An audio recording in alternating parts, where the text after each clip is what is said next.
Kapitulo 12, talatang 1 hanggang talatang 2.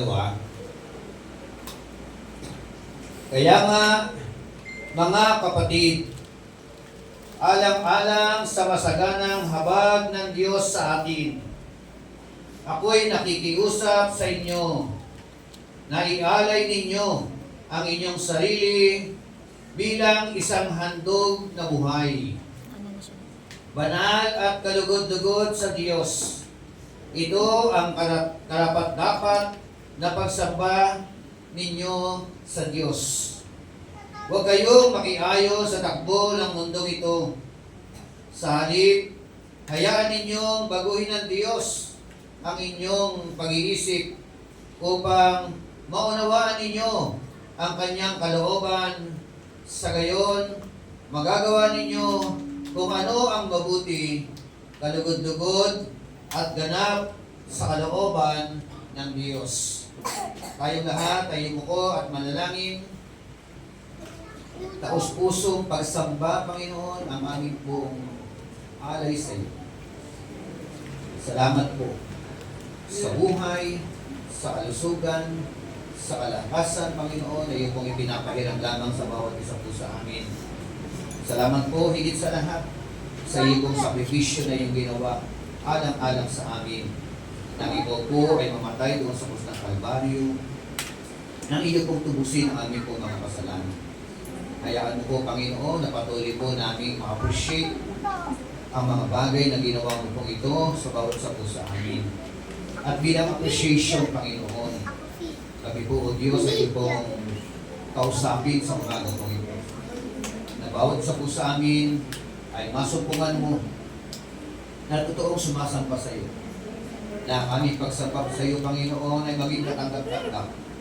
Hindi lamang kami tatayo, hindi lamang kami aawin, hindi lamang kami magbibigay, Panginoon Diyos. Bagkus ang buong buhay po namin, Panginoon, ay masumpungan mo na nag-alay ng lubusan ng aming po mga sarili sa iyong harapan. Salamat po sa basbas. Salamat po sa Santong Espiritu na gumagalaw sa aming pong kalagitnaan. At inamit po namin ang tagumpay dahil ito po ay aming hinihiling sa pinakadakilang pangalan ng aming Panginoong Hesukristo. Ang lahat ay magsabi ng Amen. Amen.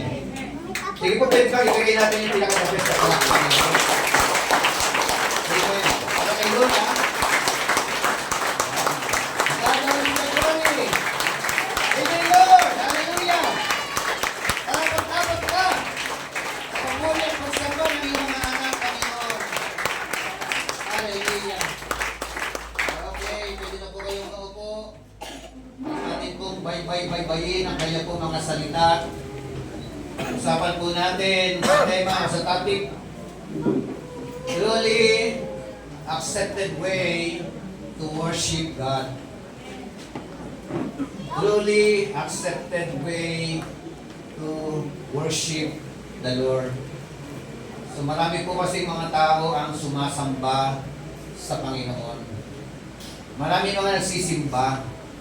Marami mga nagtutungo sa iba't ibang mga simbahan. Pero ang tanong, yung po bang pagtungo sa simbahan, yung kanila po bang pagpunta sa mga simbahan na kanilang pinupuntahan, masusumpungan kaya na ang kanilang mga buhay ay tunay na naging katagat-tanggap ang kanila po mga pagsamba sa ating Panginoon. Sabi po ng English version, and so, dear brothers and sisters, I plead with you to give your bodies to God because of all He has done for you. Let them be a living and holy sacrifice, the kind He will find acceptable. This is truly the way to worship Him. Don't copy the behavior and customs of this world, but let God transform into a new person. By changing the way you think, then you will learn to know God's will for you, which is good and pleasing and perfect. Amen. truly acceptable way to worship God. Then meron pong isang common na quotation na lagi ko pong nababanggit. Sabi nga, the supreme duty of God's creation is to worship the Creator in an acceptable way. Sabi po sa Tagalog, ang pinakalundo na gampanin ng trabaho ng mga nilikha ng Diyos. Sino po ang mga nilikha ng Diyos? Pumalakpak po sa Panginoon ang mga nilikha ng ating Panginoon Diyos. Dahil siya ang lumikha sa atin, ang pinaka-supreme duty po ng bawat isa po sa atin ay ang sambahin ang lumikha sa atin sa kanyang kaparaanan, sa kanyang kagustuhan, in a biblical perspective and in biblical way. Amen. So, yan po ay isang napakahalagang gampanin ng bawat isa po sa atin. Pag-usapan po natin sa tema, when our worship become truly accepted or acceptable unto God. Kailan ang atin pong pagsamba ay masasabi po natin na tunay na katanggap-tanggap sa harapan ng ating Panginoon Diyos. May tatlong pong bahagi o tatlong puntos ang akin pong ibabahagi. Ayon dito po sa dalawang talata po na ito, na sinabi po ni Apostol Pablo sa Iglesia ng Romano o ng Roma, meron po siyang hiling, meron siyang plea, meron siyang pakiusap, na ang sabi nga ng English version, and so dear brothers and sisters, I plead with you, nakikiusap ako sa inyo na ibigay ninyo, no? To give your bodies. So, ang unang bahagi na gusto kong pag-usapan po natin, when our worship become truly acceptable unto God, unang bahagi, when we offer ourselves to God. Amen? Sa ibang salin, when we present ourselves to God, when we give and surrender ourselves unto God. Yan po ay mga magkakasing-hulugan ng pakiusap ng ating Panginoon. Yun ang kanyang plea sa pamamagitan po ni Paul, na atin daw pong ialay, ibigay, no? I-offer, no? I-present yung katauhan po natin, buong katauhan po natin, our bodies, not part of our body, but whole being, buong tao, buong katauhan, from head to foot. Yan po ang paraan na hinihiling ng ating pong Panginoon Diyos. Pagka ibinigay po natin, pag inalay po natin, huwag po natin babawiin. Tama po ba? Ang problema, sa iba po sa atin, ibinibigay yung isang bahagi o dalawang bahagi. Pero hindi po yun ang hinihiling ng ating pong Panginoon. Pag sinabing bodies, our entire life, no? Buong katauhan. At ako'y naniniwala na walang bagay na ini-offer natin kay Lord na napapasama. Lahat ng bagay na ibinigay at ininalay, isinurrender sa Panginoon, lahat napapabuti. Kaya kung gusto mong mapabuti ang iyong buhay, mapabuti ang iyong bahay, mapabuti ang iyong sambahayan, mapabuti ang lahat ng bahagi ng iyong buhay, ang hamon po ng Panginoon sa bawat sa puso atin, ibigay na natin kay Lord. Amen. Amen? Ialay na natin sa Panginoon. Amen. So, offer yourself means to dedicate, means to present, to give, and to surrender our entire life to God. Amen? Bawat bahagi ng buhay mo, relational man yan, financial man yan, social life man yan, everything, po, yung atin mang pakikipag-ugnay doon sa mga tao, o baka naman meron ka mga bahagi sa buhay mo na nakasurrender kay Satanas. Hello? Ibig sabihin, baka merong bahagi sa buhay mo na ikaw ay pinaghaharian ng demonyo. Amen? So, yan po ay isang napakahalagang hakbang na dapat po natin gawin, na yung mga bagay na ginagawa po natin na kalooban ng kaaway, ito po ay atin pong isuko sa ating Panginoon upang sa ganon, ang Diyos ang siyang gumalaw at kumilos sa ating pong mga buhay upang yung dati natin ginagawa na hindi ayon sa kalooban ng Panginoon ay atin pong maiiwasan. Amen?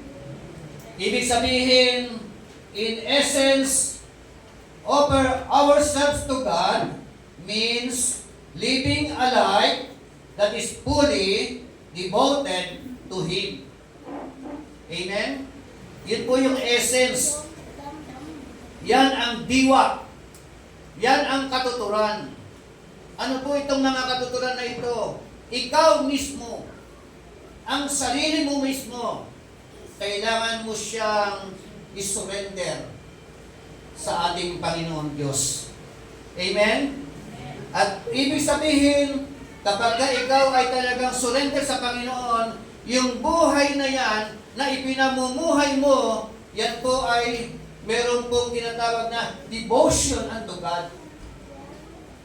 Fully surrender unto God. Na ibig sabihin, ang buhay na yan ay sinuko sa Panginoon. Ang desire niyan, ang nais niyan, ang gusto niyang gawin ay walang iba, kundi ang mapapurihan, maluwalhati, no? Mapaligaya natin ang Panginoon Diyos na unang nagmahal at umibig sa bawat isa sa atin. Di ba, palakpakan natin ang Panginoon, God of the glory.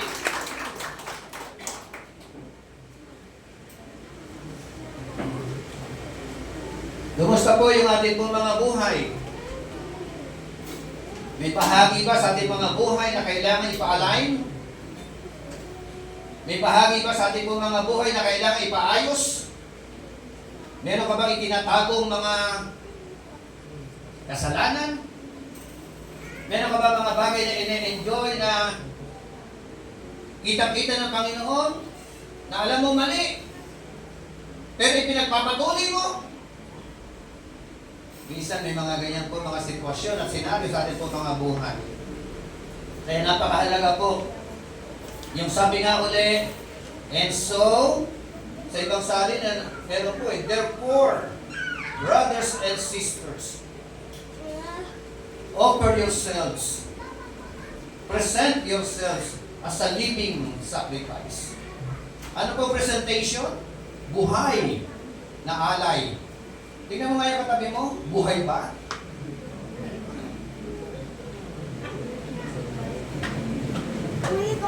O baka naman buhay, pero patay sa harapan ng Panginoon. Pero po mga ganon, humihinga. Diba? Kalusog-lusog. Malakas. Maganda pangangatawan. Pero, sa harapan ng ating Panginoon Diyos, ay masasabi po natin, patay. Bakit patay? Patay dahil sa kasalanan. Patay dahil sa mga pagsuway. Amen? Sasabihin mo sa katabi mo, mayos ka. Hindi ko po alam mga buhay natin. Ano po? Ikaw lang at ang Diyos ang siya nakakaalam. No? Kung ano ang mga secret agenda natin. Baka may mga tagong kasalanan pa tayo. Diba? Baka meron number 2. Baka may number 3. Oh, di ba? Oh. So baka merong mga tinatawag na hatred, o puot, o sama ng loob, o hinanakit. Ay nako, Hindi ko tayo mapapabuti sa mga bagay po na yan. Ibig nga sabihin, sabi nga, aligning our thoughts, words, and actions according to His will. When we surrender our life, our bodies, ourselves unto God, inililinyada natin, ini-align natin yung ating pong mga buhay sa linyata na kung saan nais ng Panginoon na ito po ang ating pong lalakaran. Amen? Kasi po marami sa atin lihis eh. Marami sa atin, o iba sa atin dati ha, dati ang nilalakaran dating daan. No? Yung daan na makasalanan, no? Yung daan na hiwalay sa Panginoon. Yung daan na ang dulo ay kapahamakan. Amen? Pero ngayon po, nung makakilala tayo sa Panginoon, ang daan na ating po nilalakaran ay walang iba, kundi ang tamang daan. Sabi ng ating Panginoon Jesucristo, I am the way, the truth, and the life. No one can come to the Father except by me. Siya lang ang daan. Walang ibang daan. No? Yung ibang paraan lang ng tao. Pero yung daan na walang iba kundi ating Panginoon Jesucristo, sabi mo sa katabi mo, sigurado ka. Sure ka. Ang dulo o ang lundo ng iyong patutunguhan ay walang iba kundi doon sa langit na bayan. Amen. Amen. Aligning our thoughts. Ngayon ang tanong, personal. Naka-align na ba yung buhay ninyo? Amen. Na? Naka-align na ba ang ating po mga buhay ayon sa kalooban ng ating Panginoon? Sumigaw ng malakas na, Amen! Amen. Sa may palakpak sa Panginoon. Yun naman po mga hindi pa naka-align, sumigaw ng Amen!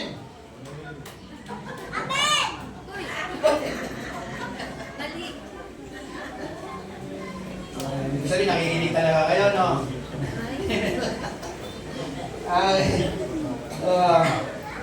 Ayan po. Pag-usapan po natin yung tatlong uri ng sakripisyo ayon po dito. Kinds of sacrifice. Anong uri sakripisyo? Living sacrifice. Buhay na alay. Amen? Bakit buhay? Sa lumang tipan kasi, patay na alay. Tama?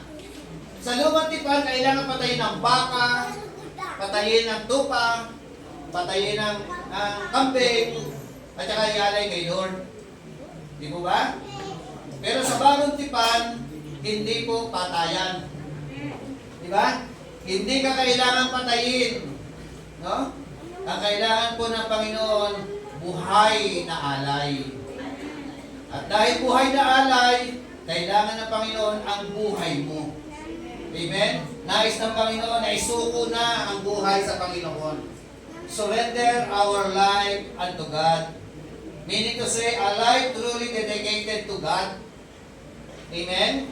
Ano pa? Holy sacrifice. Banal na sakripisyo. Amen?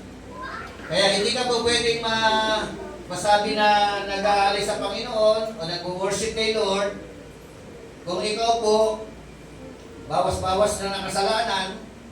Di ba meron po, no? Bawas-bawas lang. Pero bakit nagsimba? Bawas lang. Di ba? Kung baga sa ano hindi po ganun eh.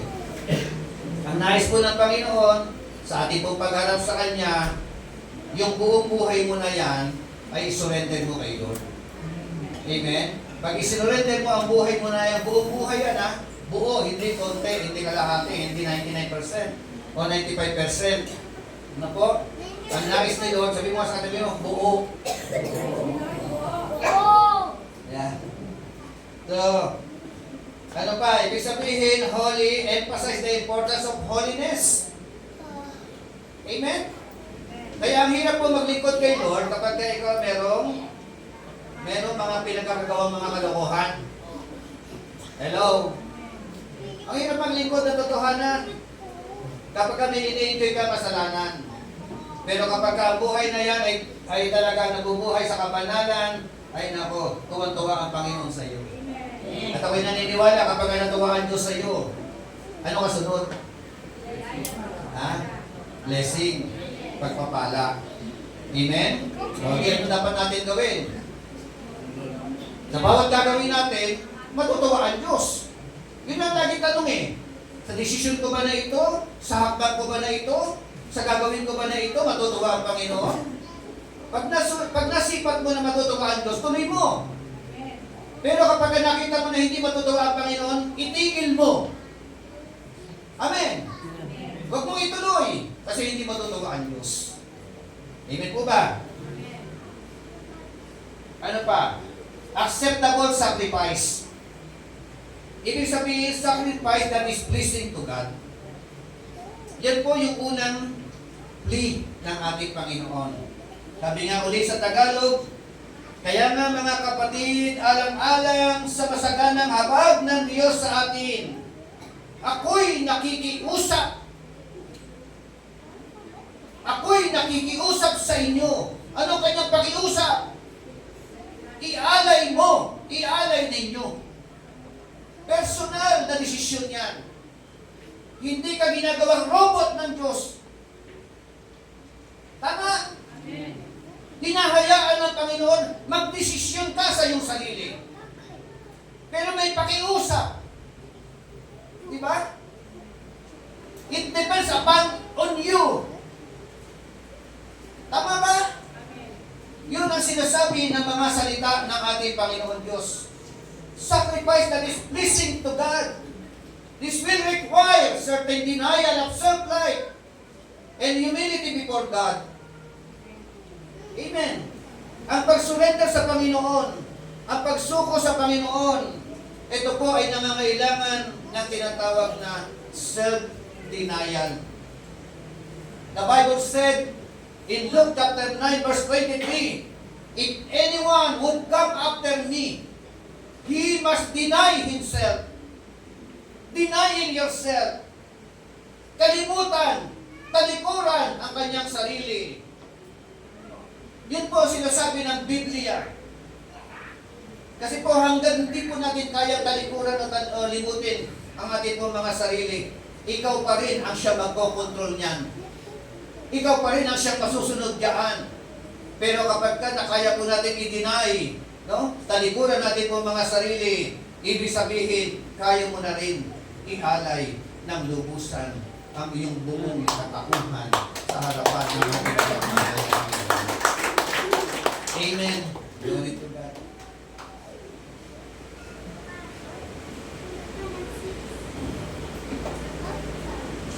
When our worship become truly accepted or acceptable unto God, kailan ang ating pong pagsamba ay magiging tunay na katanggap-tanggap sa harapan ng ating Panginoon. Ang una, when we offer ourselves truly unto God. Amen. Pangalawa, when we are not to conform any longer to the pattern of this world. Amen. Sabi po ng talatang 2, don't copy the behavior and customs of this world. Amen. Huwag daw po natin gayahin. Huwag daw po natin tularan. Huwag daw po natin sang-ayunan. Huwag daw po natin gayahin o gawin ang mga ginagawa ng mga makamundo. Amen? Sa mundo, very common ang lust of the eyes, lust of the flesh, pride of life. Very common po yan doon po sa mundo. At yun ang ipinagbabawal, no? Sa mga nag-offer ng kanilang mga sarili sa Panginoon. Amen? Sabi nga, do not copy the behavior and customs of this world. Ano-ano po ba? Alam naman natin, kahit ako personal, galing din ako dyan. Dati ko rin ginawa yung mga gawa ng mundo na yan nung wala pa ako ngayon. Pero ang kinakausap dito, mga Kristiyano na. Amen? Wala problema kung ganyan ka dati. Wala problema kung ano ang buhay mo dati. No? Ang kinakausap, ano ka ngayon? Sino ka ngayon? Ano ang dapat mong gawin ngayon? Ikaw na naging mananampalataya. Anong utos? Do not copy. No? Do not conform. Huwag gayahin. Huwag maging makamundo. Huwag umayon sa mga gawa ng mundo. Sa mundo, pag marami kang pera, kahit galing sa masama, di ba? Sikat ka pa rin. Di ba? Sa mundo, pag malakas ka uminom, di ba? Nagiinuman kayo, tumba na yung mga kaharap mo, ikaw nakatayo pa. Ikaw ang bida. Tama po ba? Pag ikaw ay sa mundo po, kapag ka naghaharap yung mga marites, yung pinakamagaling mag-chismis, yun ang presidente. Tama. So iba-iba mga grupo. Pag niyaya mo sa kalokohan, sama ko dyan. Tama? Pag niyaya mo magsimba, ayoko niyan. Masusunog ako. Diba? So, ang mga nag-offer ng buhay kay Lord, meron pong dapat iwasan. Tama? Anong dapat iwasan? Do not conform any longer to the pattern of this world. Amen? Amen. So, baka mamaya di ba, nung dati nga naghahayo kami. At ikot kami dyan. Tapos sa bandang Facebook yun Facebook. So, lakad kami. Tapos may nakita ako na, parang nakaupo sa lamesa. Malapit na kami, nakita ko. Ay, pala kapatiran. So, nung makita ko, nagpupusoy. Tapos nung hindi na makatayo, siyempre, nila ako. Pastor, naglilibang lang po. Sabi ko, sige, ganda na libangan mo. Yung ang dami mga ganyan eh. Minsan, makikita mo, mga kabarangay natin. Diba? Nagbibingko na sa kalye. Tapos may karay-karay na bata. Pinadedede. Diba? Hindi nakita niya yung dede niya habang doon sa mga kabingdong.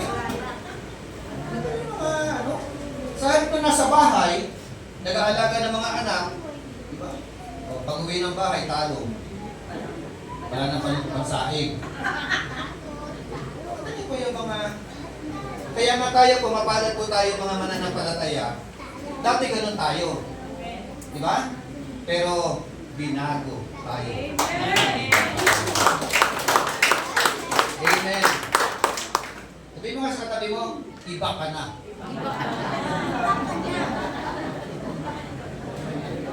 Okay. So, we are commanded to stop allowing ourselves to be pressed into the world's pattern. Amen. Ano utos? Inuutosan tayo. Tumigil ka na! Tumigil ka na! Magiging pastor yan. Magiging preacher niya sa susunod. Di ba? Tantanan mo na! Diba? Itigil na ang mga gawain na alam mo na hindi natutuwa ang Diyos. Amen? So, to fulfill God's destiny, we cannot think, we cannot act, we cannot speak, we cannot behave like the world think. Amen? Like the world act, like the world speak, or like the world behave. Amen? Huwag kang gaya-gaya sa kanila. Dapat ikaw ang gayahin nila. Amen. Minsan Kristiyano ka. Call center ka. Diba? Pagkatapos break time. Anong ginagawa ng break time? Nagpapausok. Tama? Lumalabas sila nagpapausok Kristiyano ka. Yung pala may dala ka pa rin Marlboro. Tama ba yun? Hindi! Dapat nang ipakita yung kakaiba sa atin. Are you with me? Kung sila nag-iinom, naglalasing, ikaw hindi! Are you with me? Ka pa.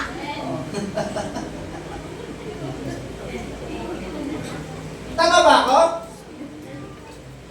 Tama. Do not conform any longer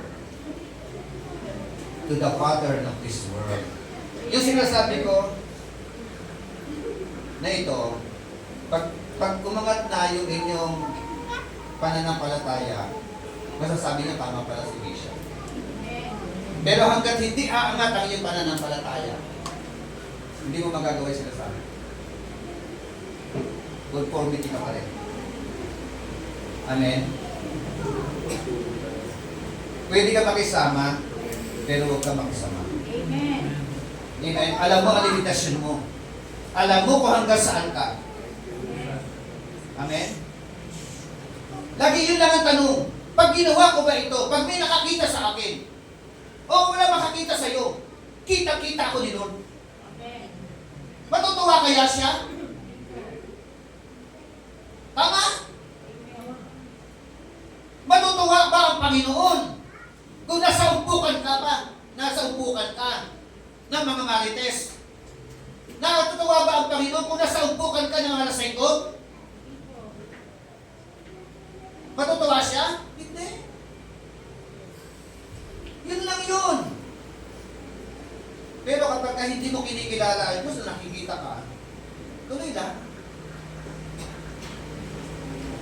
Amen? Sabi nga, the world system is shaping our thoughts, our attitudes, our actions, and perceptions in life. No? Yung galaw ng mundo, yung pattern of this world, nangangatwiran ka pa. No? Dahil kami nung dumating yung puntos na yung Red White Fellowship ng mga pastor. So, ang katwiran namin nung una, bakit? Masama bang uminom? Ang masama, maglasing. Di ba? Hindi masama ang uminom. Tama naman. Pero, dahil marami ng member, yung Red White Fellowship, ibig sabihin, halos araw-araw, may nagbe-birthday. Di ba? At dahil may nagbe-birthday, kailangan ng sharing-sharing. Di ba? At dahil nga, sharing-sharing, iinumin, red wine. Noong una, 8%. Mula sa 5%, naging 8%, naging 10%, naging 15%. Sumunod, request na, tumak na. Tumaas ang tawag doon? So hindi na kontento, emperador na. Diba? Nagsimula sa patikim-tikim hanggang sa bandang huli, ayan na, kailangan yan, no? Nakunpit tayo, di ba? Yan. Iwanan natin sila, hindi na makakabuti. So, do not conform any longer to the Father of this world. Amen? Kasi isang gusto natin mapapurihan natin ang Panginoon.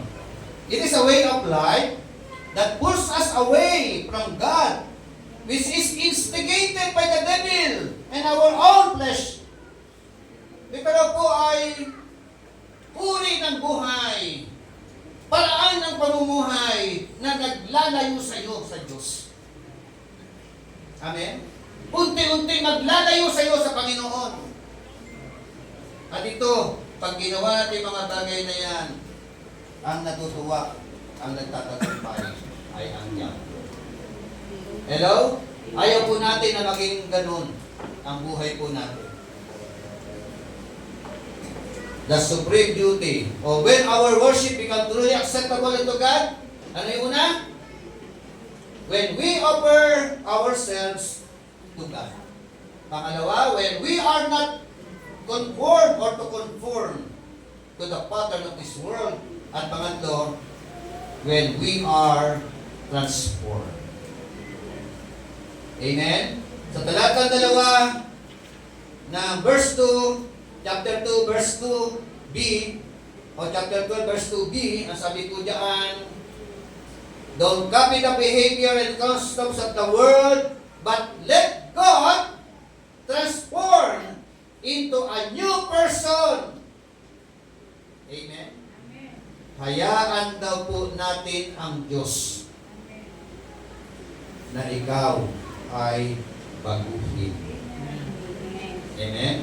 If anyone be in Christ, he is a new creation. The old has gone, the new has come. Amen? Allowing God for you to transform. Tingnan mo nga ang katabay mo. Transform na ba?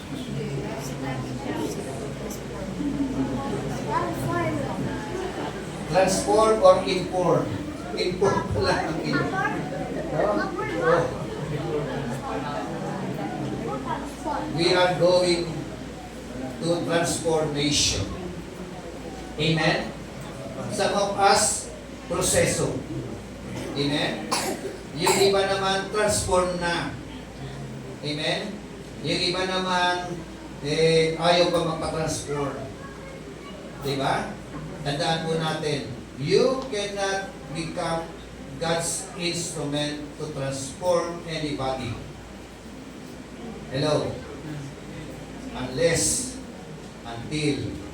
that you are first to experience transformation.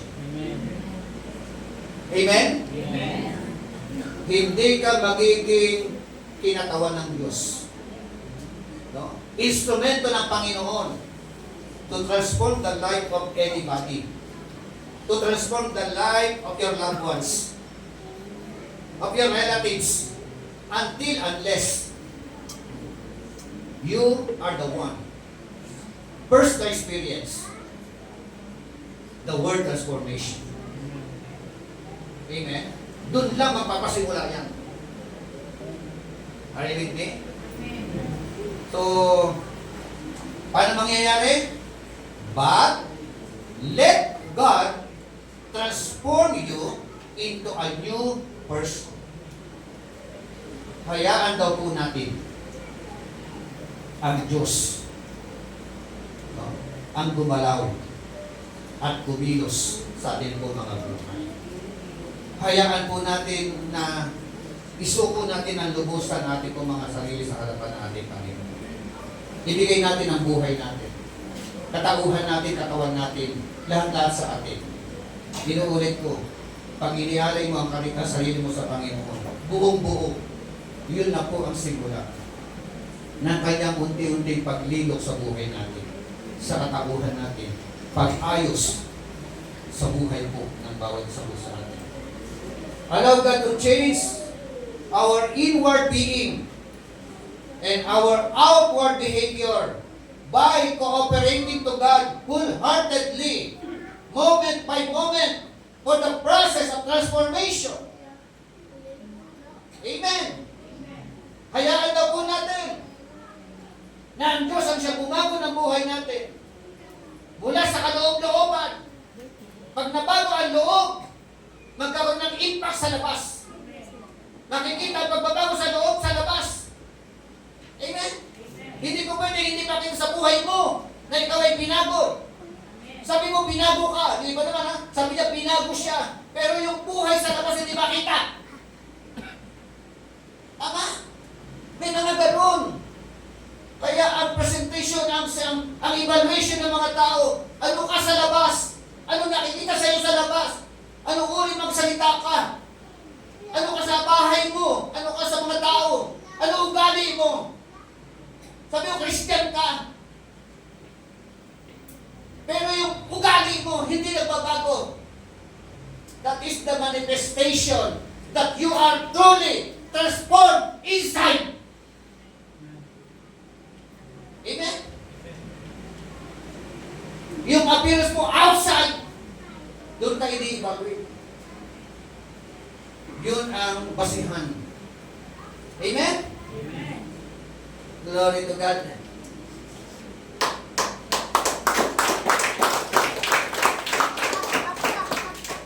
Ang Diyos po, ginawa niya ang lahat para sa atin.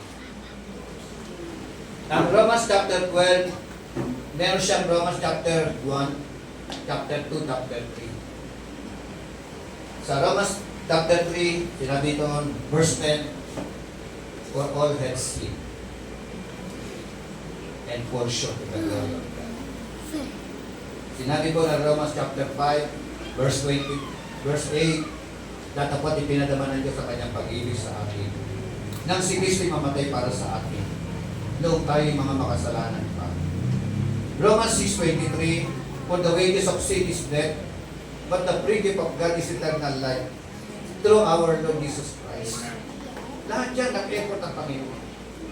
Kaya nga, matapos ang effort ng Panginoon, matapos ang ginawa ng Panginoon Diyos, sinasabi ko ng Romans chapter 12, pakiusap. No? I-alay ninyo ang inyong mga sarili sa harap ng ating Panginoon Diyos. Gusto ko lang po basahin ang isa sa lathalain dito po sa hardin ng panalangin. Ang sabi po diyan, isang jeep ng mga kawal ang nagdaraan sa isang palanas na daan. Bigla itong hinagisan ng bomba. Bagamat hindi ito napuruhan, nahagip din ang sasakyan at ito ay sumabog. Nagtilabsikan ang laman ng sasakyan. Patay ang mga sundalong nakasakay dito, maliban sa isang kawal. Marami itong tama, duguan, at agaw buhay. Napakabilis ng pagdanak ng dugo. Kumahanda na ang kawal pagkat alam niya na hindi na siya magtatagal. Nang biglang magdaan ng sasakyan, ang isang sasakyan at do'y nakasagay ang isang manggagamot. Huminto ito at siya ay binigyan ng lunas. Pagkatapos malapatan ng lunas, isinakay ito sa kanyang sasakyan at dinala sa malapit na ospital. Papaalis na ang manggagamot, subalit hinawakan ng sundalo ang kamay nito at ang kanyang tanong, Doktor, ano po ang pangalan ninyo? Bakit po? Tanong ng doktor. Nais ko pong sabihin sa aking asawa, mga anak, ang pangalan ng nagligtas sa akin. Nais ko pong pasalamatan ng lubusan at ipagsabi na merong tao na nagligtas sa akin. Nais ko pong ibalik sa inyo ang isang katanungan. Wala pa bang hangad na yaong nagligtas sa iyo ay iyong ipakilala sa mundo? Hindi mo ba nais na isuko o ialay ang iyong buhay sa Kanya? Sa ating Panginoon Kristo. Isang magandang hakbang na dapat po natin gawin bilang mga lingkod ng Panginoon. Bilang pasasalamat sa Diyos na nagmahal at umibig sa bawat sapu sa atin. Isa ang kanyang ninanais. Na sabi nga uli ng kanya pong mga salita, kaya nga mga kapatid, alam-alam sa masaganang habag ng Diyos sa atin, ako'y nakikiusap sa inyo na ialay ninyo ang inyong sarili bilang isang handog na buhay, banal at kalugod-lugod sa Diyos. Ito ang karapat-dapat na pagsamba ninyo sa Panginoon. Kailangan pa ba makiusap ang Diyos sa atin? Kailangan pa ba hilingin ang Panginoon na iyong ihalay na lubusan ang buhay mo sa Panginoon? Kung atin pong kinikilala, kung atin pong nakuunawaan ang sakripisyo ng ating Panginoon sa atin, wala na pong dahilan. Walang dahilan kundi na hindi mo ihalay ang iyong sarili sa Panginoon. Amen? So tayo po tayong lahat. At habang tayo po nakatayong lahat, alalahanin po natin ang kabutihan ng ating Panginoon.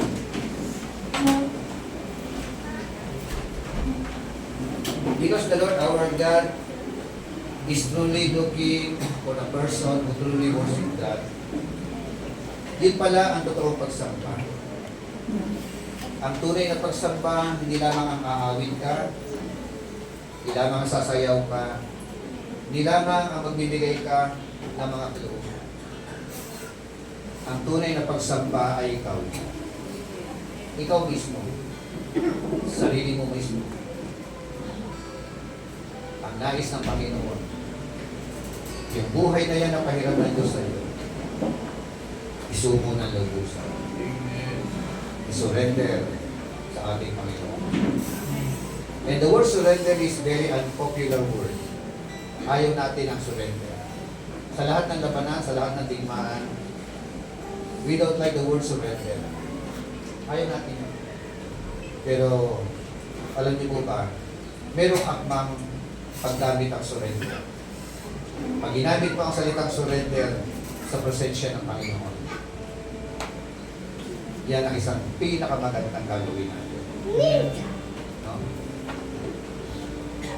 Pag sinurrender natin ang lubusan sa Panginoon ang buhay natin, doon natin mararanasan ang isang buhay na ganap, buhay na kasiyasiya, buhay na punong-puno ng tagumpay at punong-puno ng pagpapalo. Tamo, church, let us worship the Lord. Mula sa ating mga bibig, mula sa ating katauhan, labhin po natin ang banal na presensya ng Panginoon sa ating kalagitnaan. Hallelujah. Glory to God. Siguro bago tayo umawit, nakaprepare na kayo simbolo ng katawan tungkol ng Panginoon. Sa ating pong pagganap ng banal na gawain na ito, Holy Communion, ito ba'y pag-aala-ala. Yan, Sister Jake and Brother Ernesto, may pumunbiyay. Ganun.